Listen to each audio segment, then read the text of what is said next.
جن کے دل میں یہ خیال آیا کہ یہ نالائق ہے، بدتمیز ہے، اس کو تمیز نہیں ہے، تو ان کی سوچ دیکھ لیں مثبت۔ حضرت عبد الرحمن بن عوف جو ہیں، ان کی بیوی نے ایک دن کہا ان کو کہ ہم اتنے مالدار ہیں کہ تمہارے جتنے بھائی ہیں نا، جب ہمارے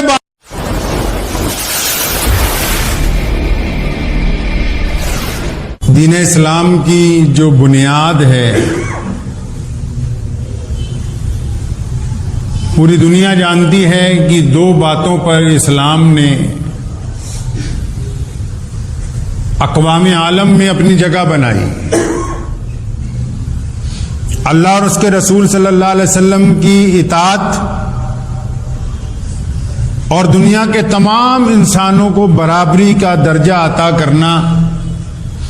یہ وہ دو عالمی باتیں ہیں کہ دنیا کی تمام قوموں میں اسلام نے اپنی جگہ بنائی۔ اگر ہم اس کا پس منظر دیکھیں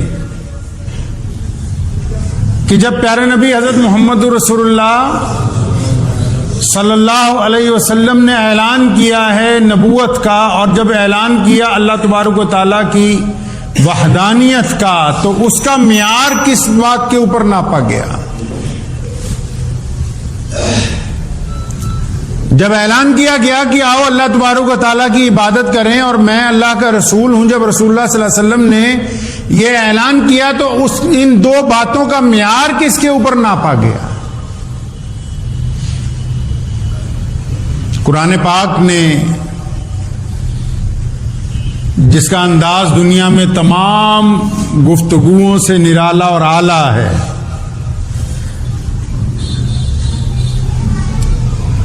اللہ تعالیٰ نے کہا اپنے پیارے محبوب کو، میرے محبوب ہم نے آپ کو خلق عظیم بنایا، مطلب آپ کا جو اخلاق ہے وہ کائنات میں سب سے اعلیٰ ترین بنایا ہے۔ جس دن کہا نا کہ اللہ وحدہ لا شریک ہے اور مجھے اللہ کا رسول مانو، لوگوں نے کہا کیوں مان لیں؟ تو رسول اللہ صلی اللہ علیہ وسلم نے کہا کہ کیوں؟ کیا میں نیا آیا ہوں؟ تم جانتے نہیں؟ تمہارے ساتھ میرا بچپن گزرا ہے، تمہارے سامنے جوانی گزری ہے، تمہارے ساتھ مجھے 40 سال کا عرصہ ہو گیا رہتے ہوئے، کیوں کیا تم نے میرے اخلاق کو نہیں دیکھا؟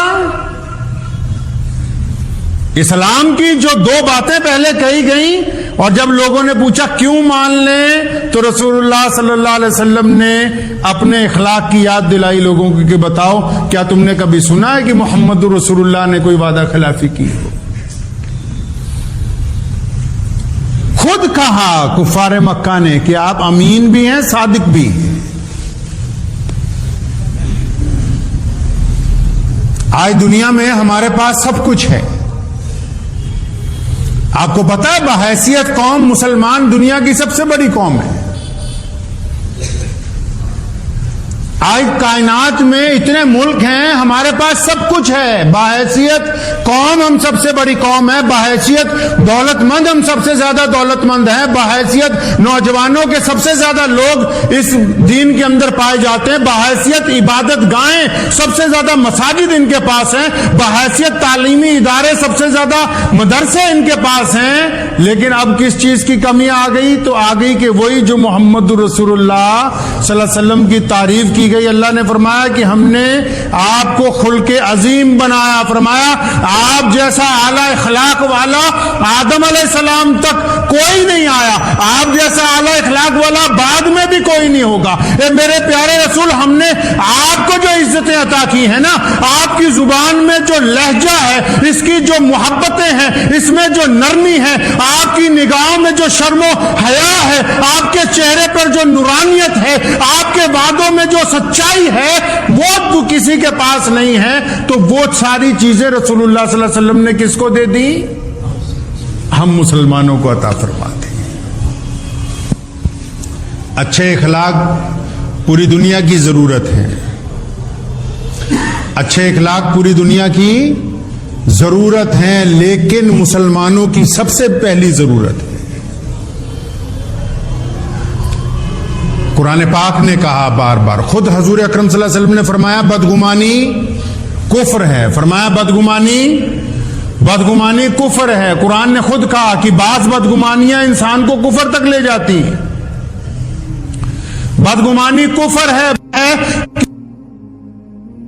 خود ہی سوچنے لگتے ہیں کہ فلاں آدمی بد کردار ہے.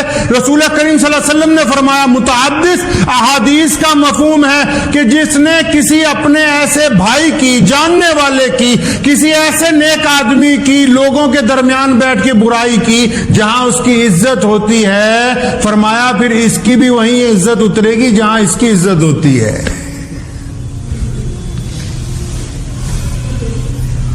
بدگمانی کی انتہا ہے. حضور اکرم صلی اللہ علیہ وسلم نے فرمایا بدگمانی کفر ہے, مطلب جھوٹ ہے بہت بڑا. ہم خود ہی فیصلہ کر لیتے ہیں کہ اچھا فلاں خوبصورت آدمی یہ تو زناکار ہوگا, فلاں مالدار آدمی ہے یہ تو بد کردار ہوگا, فلاں کی بیٹی رات کو کسی ضرورت سے باہر نکلی تو نعوذ باللہ زنا کے لیے گئی ہوگی. یہ اختیار تو اللہ تبارک و تعالیٰ نے انسانوں کو نہیں دیا نا کہ آپ کیسے فیصلہ کر لیں. اور قرآن پاک نے, جس کو آج کل لوگ مردے بخشوانے کے لیے استعمال کرتے ہیں, قرآن پاک نے بار بار کہا کہ جو خبر لے کے آ رہا ہے, کون, یہ واٹس ایپ پہ جس نے میسج ڈالا ہے, یہ جو بندہ خبر دینے کے لیے آ گیا ہے, جو تمہارے تک آ کے چگلی کر رہا ہے, وہ کم از کم قرآن نے کہا کہ پہلے اس کو جانچ لو, پہلے اس کے معیار کو جانچو, کیا اس کا کردار اچھا ہے, کیا یہ جھوٹ تو نہیں بولتا, کیا یہ فسق و فجور کا مالک تو نہیں ہے, یہ لوگوں میں بددیانتیاں تو نہیں پھیلاتا. قرآن نے کہا کہ پہلے خبر دینے والے کی تصدیق کر لو. ہمیں تو کوئی بھی, ہم اگر کسی اچھے بات لے